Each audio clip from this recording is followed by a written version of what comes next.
हमेशा अलग अलग होकर के चुनाव में लड़ते रहे। आप देख लीजिए कि जाति के नाम पर यहाँ पर लोगों को बांटा गया, लेकिन क्या अगर हम बात करें किसी एक जाति की, तो उस जाति के नेता के परिवार के अलावा अन्य लोग पैदा नहीं हुए क्या? उनकी भी जनसंख्या बढ़ी, लेकिन आखिर अपने ही परिवार के नालायक बच्चों को ही वो अपने सत्ता में लाते हैं, अपने जाति के बच्चों को कहाँ लाते हैं? तो हमने ये बात देखा था, बतौर पत्रकार हमने संघर्ष किया, तब जमुई नक्सलवाद से जूझ रहा था, गरीबों को सताया जा रहा था, और उसी लड़ाई में हमको कम्युनिस्ट पार्टी से सीपीआई से टिकट मिला था, क्योंकि मैं उन लोगों के साथ दलदल में नहीं जा सकता जो टिकट को बेचते हैं, जो कि पैसे का भ्रष्टाचार करते हैं, तो मैं उनके साथ नहीं जा सकता था। मैंने जमुई में दो परिवार के बीच में जमुई बंधक रहा था, तो मैंने जमुई को बंधक से मुक्त कराने के लिए जब देखा कि विकल्प नहीं है, एक टेरर था परिवारों का, लोग उसमें शामिल नहीं हो पा रहे थे और चुनाव में भागीदार नहीं हो पा रहे थे, डर लगता था उनको, तब हमने कहा कि जमुई के लोगों को विकल्प देंगे। जैसे बिहार में लालू प्रसाद और नीतीश कुमार शासन कर रहे हैं, वैसे जमुई में शासन चल रहा था और मैं राजनीति में आया। लेकिन मैंने देखा कि सीपीआई में पैसे का कहीं कोई बात नहीं था, संगठन है, लेकिन गरीब के लिए जितना काम होना चाहिए था सच्चाई से, ईमानदारी से, वो नहीं हुआ।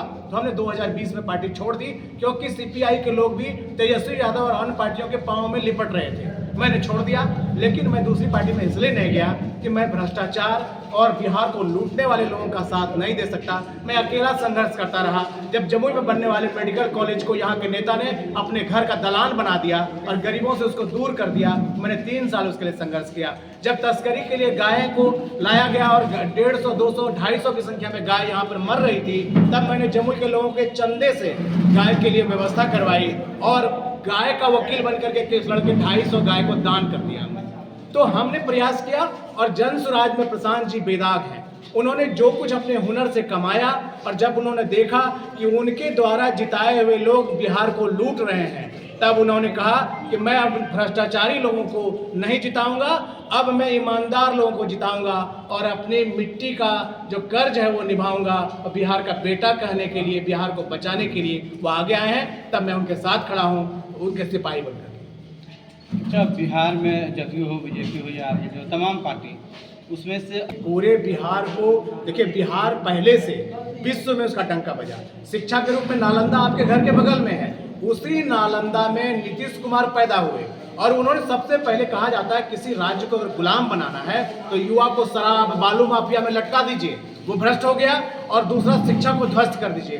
तो जिस नालंदा विश्वविद्यालय से विश्व को शिक्षा दिया जाता था, उसी नालंदा में अब संजीव मुखिया क्वेश्चन लीक करता है। नीट का क्वेश्चन लीक हो, चाहे बीपीएससी का क्वेश्चन लीक हो, और वो संजीव मुखिया निकलता है नीतीश कुमार के गांव का। नीतीश कुमार लोजपा अन्य लोगों के साथ वो चुनाव लड़ चुका है, वो फोटो खिंचवा चुका है। तो आज नालंदा जो विश्व में सर्वश्रेष्ठ था, बिहार को गौरवशाली कहलाता था, वही नालंदा, उसी नालंदा के नीतीश कुमार और उसी नालंदा के लोगों ने उसे बिहार को पेपर लीक के रूप में विश्व में चर्चित बना दिया। आज उस दाग को हमको मिटाना है। बिहारी सम्मानजनक शब्द हो जाए, बिहारी अपमानजनक शब्द नहीं हो।